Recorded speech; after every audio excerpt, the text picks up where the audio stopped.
All right. Hey, you guys. I'm Jeffrey Sugitan, along with Chrissy Galley and Tori Meeks. We're with UC Berkeley Rec Sports, and we're here to talk about our new employee orientation going virtual. So a little bit of background here. We wanted our new employees to feel welcome from day one when they come into our facility. We wanted them to understand our purpose, vision, and mission. We also wanted them to feel like it's not just about folding towels or checking out equipment. We wanted them to feel that they're a part of our team and going to be part of our community. So why virtual? After a couple of in-person meetings, we found that there were some scheduling conflicts with some of our students. They would have class or their work schedule. Also with our non-student staff, some of them have 9-to-5 jobs, so we wanted to make sure that everyone had a chance to participate in the orientation. Also, some of our reasons why we went virtual was to modernize and diversify the process. Going virtual, our goals were to simulate the in-person experience. We wanted to have engaging content and make sure the learning outcomes were measurable. Also, we wanted to standardize the orientation process. Great, so going into how we decided to move our new employee orientation into the virtual space, we had an existing slide deck that we would use at every new employee orientation. And we knew that there were certain adjustments we would need to make when we were moving into a virtual space. So first, we had video that was embedded into our new employee orientation. We had 2 actually, and we knew that streaming of video during Zoom calls can be problematic. And so what we wanted to do was remove the videos due to the streaming quality issues and repurpose the content of the videos in a visually aesthetic way on static slides. So on the right of this slide, you can see an example of that. So we had a video of student staff who were talking through why they love working with our department. And we just chose to pull out the top captions of those individual statements and images of those staff members. We also knew that we needed to look for ways to ensure there would be equity of access. We knew that there would be people who just didn't have access to laptops or computers.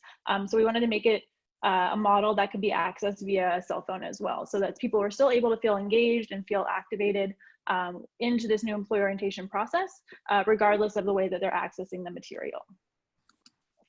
So the technology that we utilized to move our new employee orientation virtual was Zoom and Mentimeter. So Mentimeter is software that helps create interactive presentations that can be accessed via the phone. So even those who aren't able to access via laptop are still able to feel like they're part of the experience. And then Zoom is UC Berkeley's teleconferencing tool. It allows for new hires to join via the phone. And it allows for us to record the session for those who are unable to attend. So an example of, this is an example of Mentimeter. And the way that we have access or utilized it for our new employee orientation. So you're able to create engaging interactive slides, and we wanted to ensure that these slides led back to our mission and vision. For example, having this polling slide allows us to gauge how much new hires identify with our mission. If there are some who don't agree with these statements, we can see that in real time because people are going into this interactive slide deck and they're actively polling themselves.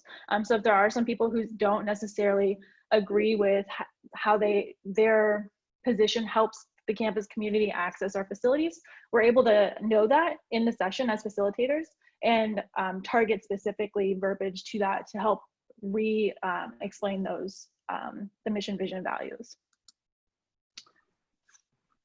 All right, and I'm gonna talk to you a little bit about how we decided to implement this process. In order to make sure we had a fluid process, we really partnered closely with our HR department to really gather new hire data. And that data kind of helped us in understanding how often and in the frequency in which we want to present these orientations to our new staff. Based on that data we usually host on a monthly or bi-monthly basis. And also during the creation of the orientation, it was really important for us to get the input from our unit leads and our leadership team as well. So we did host a kind of a simulation of the orientation for our unit leads, give them a chance to see the orientation, see if there's any additions or changes they wanted to make before we rolled it out for our new staff. And then during the actual orientation sessions, each training is led by a facilitator, but it's also co-hosted by another lead to manage the chat window, address any technical needs, and respond to any potentially inappropriate actions by any participants. Lastly, I want to kind of run through with you how we measure our learning outcomes. This is a super important part of this entire process, so we can continue to refine and improve our processes internally. Again, our main goal was just to welcome our employees, make sure that everyone feels a part of the team from day one, and really set them up for success. To ensure we reach these goals, we had a couple of different steps we took. The first one is that as the kind of last part of the orientation, we built in a 10-minute content quiz where we would ask folks to participate in a quiz through a QR code or just a link where they can right there on the spot take the quiz to make sure that they're taking in and digesting all the important information that we're trying to get across to them. The second part of that is the evaluation form. The evaluation is also built into the time of the orientation and happens directly after the content quiz. And it's another about 5, maybe 10-minute quiz to kind of discuss and give people a chance to provide feedback on the orientation process itself. It's a way that we can look at ourselves internally and how we can continue to improve, streamline, and modify as necessary. Both really important steps, and both of these take place all on Google Forms.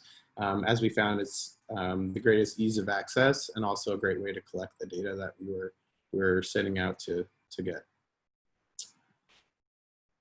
That's pretty much it for us. We just wanted to take an opportunity to thank you for taking the time out of your day, coming to listen in.